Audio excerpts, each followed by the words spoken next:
This week, episode 42 of Album Rankings, I rank all of Slayer's studio discography from worst to best.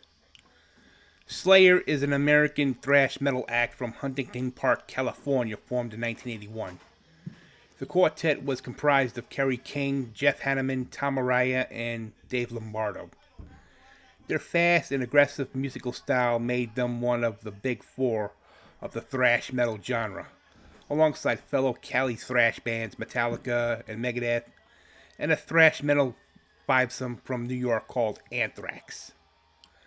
Slayer's lyrics and album art covers topics such as serial killers, torture, genocide, organized crime, secret societies, occultism, religion or anti-religion, racism, and war.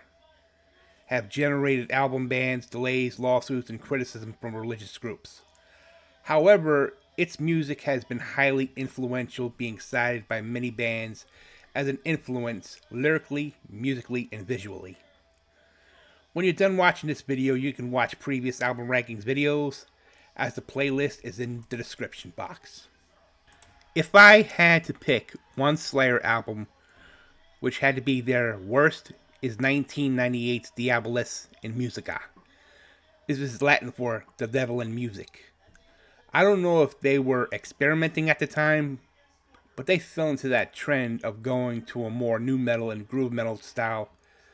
Despite the mixed reviews, the album made it to number 31 on the Billboard 200, and the songs that stood out were Bitter Peace and State of Mind.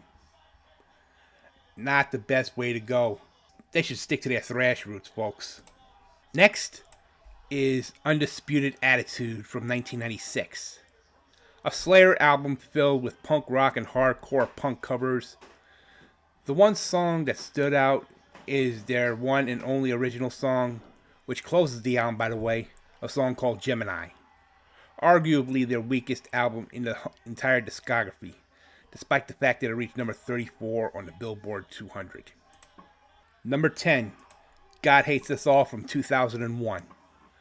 This one was so controversial for many reasons. The majority happened to be the album cover art depicting the Bible being spiked with nails, placed in a pentagram star shape covered in blood, with the band's logo burnt across it. The original album name was to be called Soundtrack to the Apocalypse, which happened to be the name for their box set, which was released in 2003. Despite the controversy, the album got positive reviews, reaching the top 30 of the Billboard 200, number 28 by the way. The standout tracks include Warzone, God Send Death, Here Comes the Pain, Bloodline, and the Grammy-nominated track Disciple. Next, in ninth place, 2006's Christ Illusion. Once again featured controversial album artwork depicting a mutilated Christ missing one eye, had his hands amputated, standing amidst a sea of blood and severed heads. Despite the controversial original album cover, Christ Illusion was met with generally favorable reviews, reaching the top 5 of the Billboard 200, which at that time was their highest US chart position until 2015's Repentless. The Grammy Award-winning Eyes of the Insane and Final Six are the only songs that stood out on this one. Divine Intervention from 1994 reaches number 8. This one marked the first album for Paul Bostaff, who before joining Slayer was in another thrash band called Forbidden, and he would later appear on the Testament record 2008's The Formation of Damnation. Divine Intervention was the first Slayer album to reach the top 10 of the Billboard 200, reaching number 8, while it reached number 15 in the UK. Killing Fields, Sex Murder Art, Serenity and Murder 213, and Diddlehead are the standout tracks on this album. In 7th place is Slayer's debut album, Show No Mercy, released in December of 1983. The album was criticized for its poor production quality. However, Show No Mercy became Metal Blade Records' highest-selling release.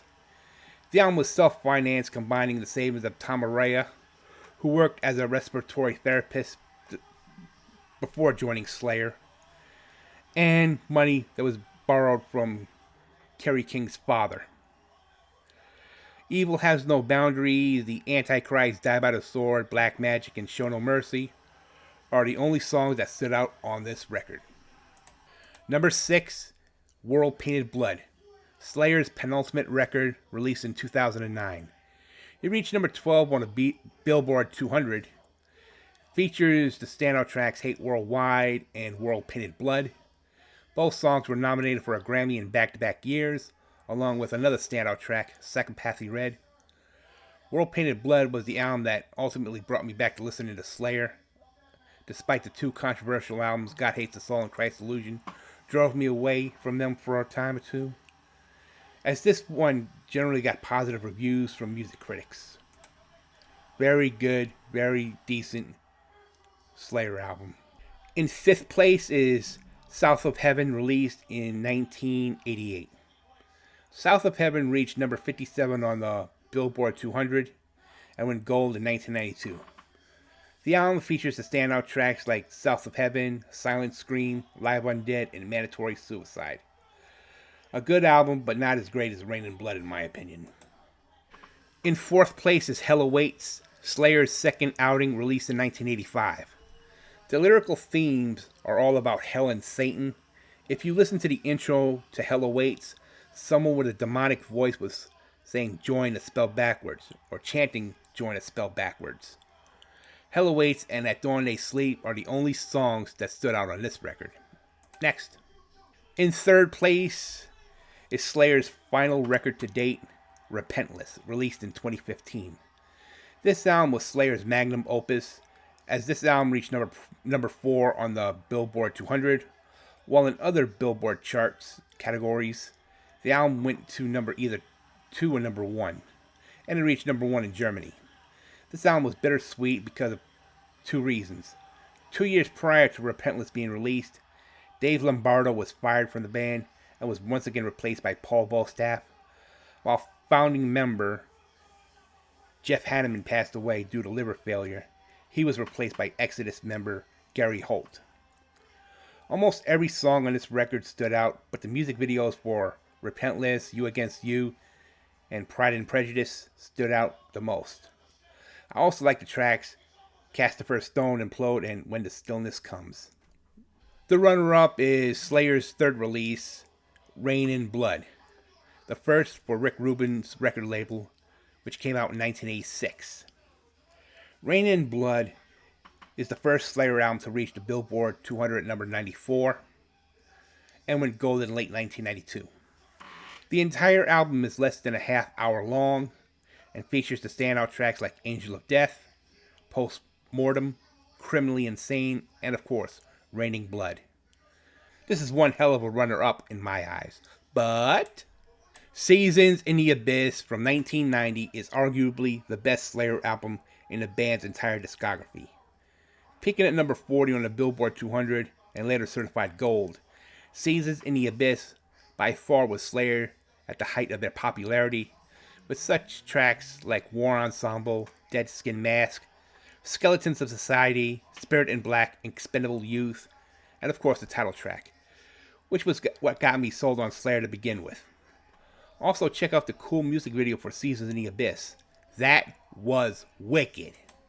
So, here is a quick recap of the Slayer studio albums ranked from worst to best. Now I'm going to get difference of opinion from you in the comments section, and you have your opinions as to which Slayer album is ranked from worst to best, and I have mine. This has been Album Rankings for this Sunday. No,